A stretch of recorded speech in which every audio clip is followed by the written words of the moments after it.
Italy के 90 साल के कोरोना वायरस के पेशेंट जब ये ठीक हुए और अपने घर जा रहे थे तो हॉस्पिटल के स्टाफ ने उनसे आके कहा कि डिस्चार्ज के टाइम पे आपको सिर्फ 1 दिन का वेंटिलेटर जो आपने यूज़ किया है उसके पैसे चुकाने होंगे। ये आदमी ये सुनते ही रो पड़ा। सीनियर डॉक्टर पास आए, उन्होंने कहा कि अगर आपके पास पैसे नहीं है आप बिल्कुल चिंता ना करें। हॉस्पिटल स्टाफ से कहा कि इन्हें बिल्कुल भी टेंशन ना दें, इन पे प्रेशर ना डालें। उस आदमी ने तुरंत ही कहा कि नहीं, मैं इसके पैसे दे सकता हूँ, मेरे पास इतने पैसे तो हैं। लेकिन जब मैंने जाना कि हॉस्पिटल में 1 दिन वेंटिलेटर यूज़ करने के 5,000 पाउंड होते हैं तो मैं सोचने लग गया कि 90 साल जीवन के जिया हूँ, उस ऊपर वाले ने फ्री के वेंटिलेटर पर रखा था, जाने उसे कितना चुकाना बाकी है। 90 साल जिया उस फ्री वेंटिलेटर पर, आज दिन तक उसे कभी थैंक यू नहीं कहा। डॉक्टर की आंखें भी भर आई।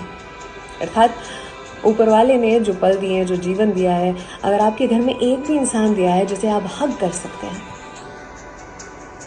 प्यार, इसका इजहार करें, इससे इम्यूनिटी बढ़ती है।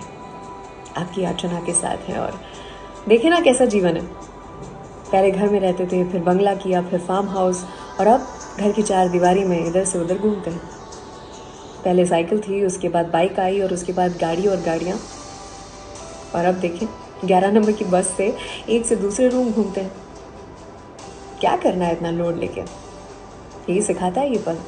और इस पल ने जो सिखाया वो ये भी कि अपने तो अपने होते हैं, घर के 4 या 6 सदस्य। और दूसरी बात कि पहलो सगो ते पड़ोसी, गुजराती में कहते हैं पहलो सगो ते पड़ोसी, यानी सबसे पहले रिश्तेदार जो है वो हमारा पड़ोसी होता है। एक साइकोलॉजिस्ट ने बात कही कि अब बच्चे की तरह नींद आती है, इतनी मस्त नींद। मेरे बाल जो झड़ते थे वो बंद हो चुके हैं। एक कंपनी के मैनेजर ने कहा कि पहले मैं बहुत कटाक्ष किया करता था, सरकाज़म से भरा रहता था, लेकिन अब अपने लोगों को अच्छे समझने लगा हूँ। एक कॉरपोरेट के एचआर ने कहा कि सुबह उठते ही अपनी खिड़की पे कितने कबूतर बैठे हुए ये देखता हूँ, उन्हें गिनता हूँ रोज़ाना। एक जनरल मैनेजर जब फ़ोन उठाते तो कहते hello, general manager so and so speaking. अब लॉकडाउन में उनकी स्क्रिप्ट बदल चुकी है, अब वो सिर्फ हेलो कहते हैं, शायद अपना डेजिग्नेशन भूल गए।